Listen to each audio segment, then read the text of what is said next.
days, just 4 days until we kick off the Patriots 2025 season. And for week 1, they're taking on the Las Vegas Raiders. And you can see these right here that people think that the Patriots are going to win, especially at home. Welcome into Patriots Today by Chat Sports. I am your host, Brett Alper, and I figured I'd kind of give you guys the top storylines to look at between the Raiders and the Patriots going into Sunday. The first thing I kind of want to go over was just kind of the Raiders preseason. They tied on week 1 against the Seahawks, and we only saw the starters for a couple drives. Week 2, they almost tied again. Jake Moody kicks off. I think it was a 49 or 50-something yard field goal to win late in the game. And then week 3, it was a loss at the Cardinals. Not going to go into the preseason too much because you got to remember, it's preseason. Those games don't matter. You only see the starters for just a little bit of period of time. So you can't really assess how good the team is just from watching, hey, maybe 1 or 2 drives, unless they looked awful. But we also saw a couple of the Patriots games, and the Patriots went 2-1 in the preseason. Drake Maye looked solid. He did have a really bad turnover in that Commanders game, but no turnovers the rest of the way. But we're going to see Drake Maye for the first time for real on Sunday, and we're also going to be live for it. So don't miss our first watch party of the season. We will be live Sunday at 12 o'clock Eastern, getting ready for the 1 p.m. kickoff, an hour-long pregame show. So if you don't want to miss out, make sure you subscribe and turn on your notifications for that first Patriots-Raiders watch party. Get into kind of the storylines of this game. And for Geno Smith, it's his first Raiders game as a member of Vegas. I mean, he was with the Seahawks for last year, and he's just bounced around all over, kind of found his footing late in his career. But if you saw what he did in the preseason, I mean, these are solid. Like, for the games that he played, 64.3 completion percentage, 96 yards, and a touchdown. But I really want to go back to what he did last year, and these were impressive, and I mean impressive numbers. Like 70.4 completion percentage, 4,300 yards, 21 touchdowns, but he is a little turnover prone with 15 interceptions. And I really want to see how that secondary is going to be, and especially if you can get pressure onto the quarterback with Geno Smith. You really want to watch how he's going to be with Pete Carroll, with this offense, with Jacoby Myers, with Brock Bowers. That's kind of what you're going to have to see between him. So I looked at Prize Picks, and I saw his player projection, and it was 230.5 passing yards. I think the Patriots secondary and the Patriots defensive line is way too good. I'm going to go with the less for that one. But you let me know down in the comments section. What do you think? More or less for Geno Smith, 230.5 passing yards? Second storyline. You got to think about Ashton Jeanty, don't you? Kind of just, it's his NFL debut. Yeah, we saw him a little bit in the preseason, but we really didn't get to truly see him. And did he do well? No. And this is why I kind of been like, oh, well, he's only playing with the ones. You have 12 carries for 37 yards. Yeah, he did score that touchdown. But the big one, an average of only 3.1 yards per carry. Is he going to be able to handle Milton Williams, Christian Barmore, Kyrus Tonga? Is he going to be able to handle that interior defensive line collapsing straight on him? Or are we going to see what we saw in Boise State where he's breaking tackles like crazy and rushing for thousands and thousands of yards? That's going to be something I'm looking forward to because obviously he's with the NFL now, and NFL is a lot different than Boise State college football. And the last one, got to worry about Max Crosby, the best player on the football field. I don't know if I want to call him the best between the Raiders and the Patriots, but by far he might be the best player on the field at least. And when you look at this defensive end depth chart, like you have Max Crosby on the left, and you have Malcolm Kuntz on the right. You're going to be seeing these two guys. But I put that kind of note in there like, good luck, Morgan Moses, because Max Crosby will not be going up against Will Campbell. It'll be Kuntz. Max Crosby mainly lines up alongside the right tackle. He lines up on the left side 90% of the time. So we're not really going to see him kind of battle up against this rookie because when you look at the Patriots offensive line, the right side has veterans. You have Morgan Moses, who's mid-30s. Mike Vrabel, he's been here for a little bit of time. He played here last year. But then you have Jared Wilson and Will Campbell, who are both rookies. How would they be going up against Max Crosby? Well, thankfully, don't have to worry about that because Crosby will be lined up on the other side. So those are three storylines that going into this game you really kind of want to look forward to and kind of look and see watching. I'm specifically watching this one because Morgan Moses, you didn't really see him a lot as he was recovering from an injury. But if he can get through Morgan Moses, it's going to be a long, long day for Drake Maye for sure. Who you got? Let me know down in the comments section. Give me an any for Patriots, or if you're one of those Raiders fans that they keep showing up, and I mean they really, really keep showing up in the videos saying, we're here, and they're going to show up on Sunday. So who you got in the chat? Spam the chat right now. Type any for Patriots or type LV for Raiders. Coming up, we got the Patriots storylines, what to look for New England.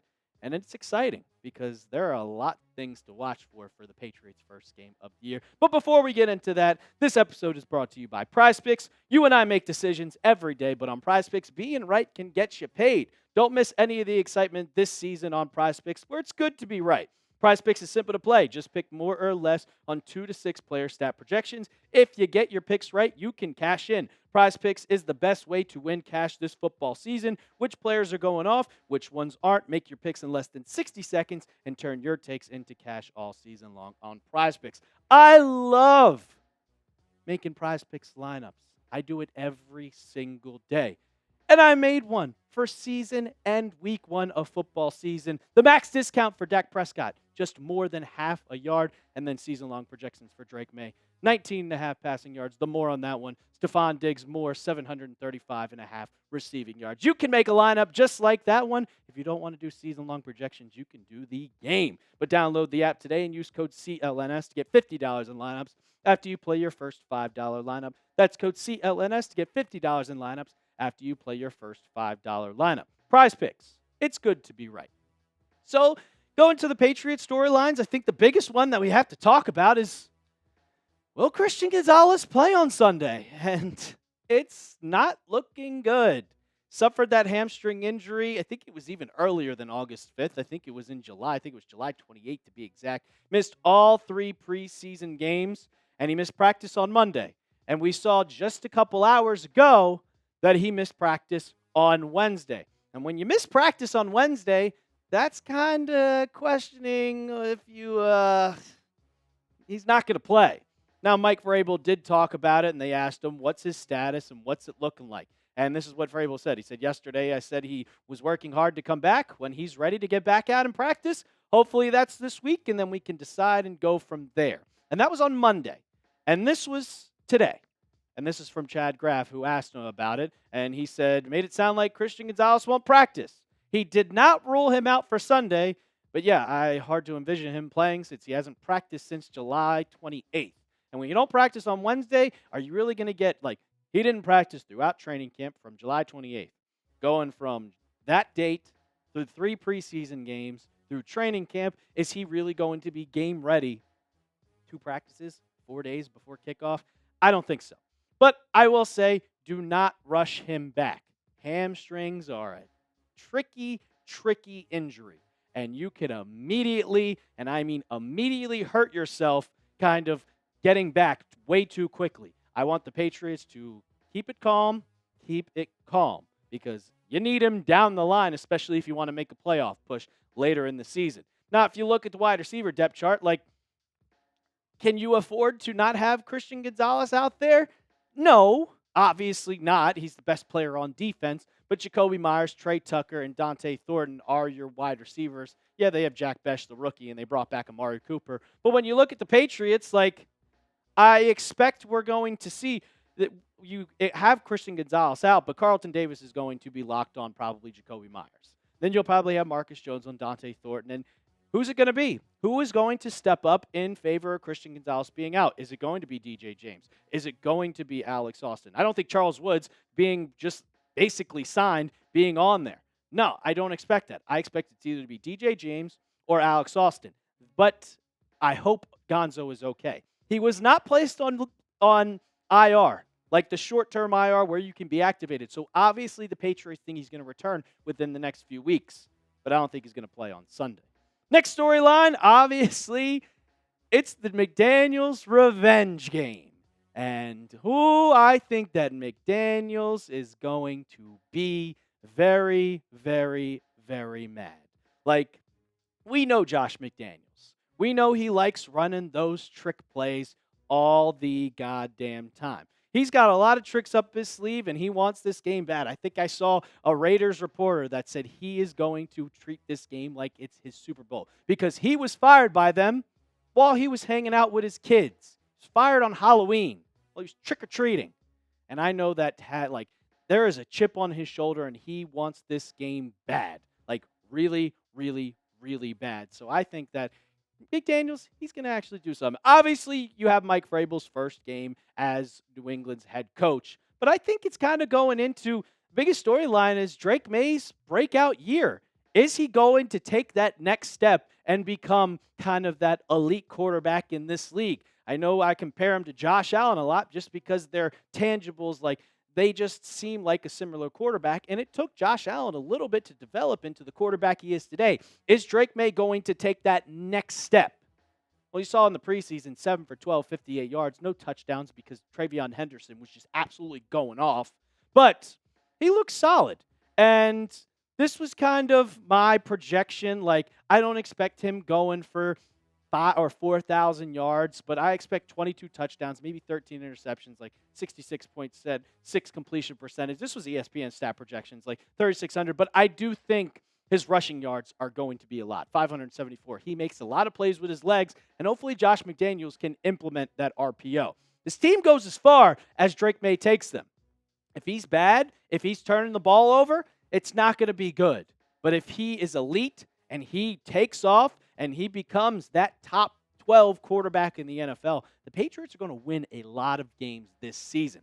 I'm confident in him, but I'll ask you, how confident are you in Drake Maye? Scale it for me from 1 to 10. 1, not at all. You see him as a Mac Jones disciple, which I don't know how you could because Mac Jones sucks. 10, he is the franchise quarterback, and he's going to be a top 5 quarterback for years to come. Scale it for me 1 to 10. And while you're down there, if you made it to the end of the video, hit that sub button. We're giving you Patriots coverage every single day, and you don't want to miss out on our watch party on Sunday where we're going to be live streaming the entire Patriots-Raiders game. So hit that sub button, and as always, let's go Pats.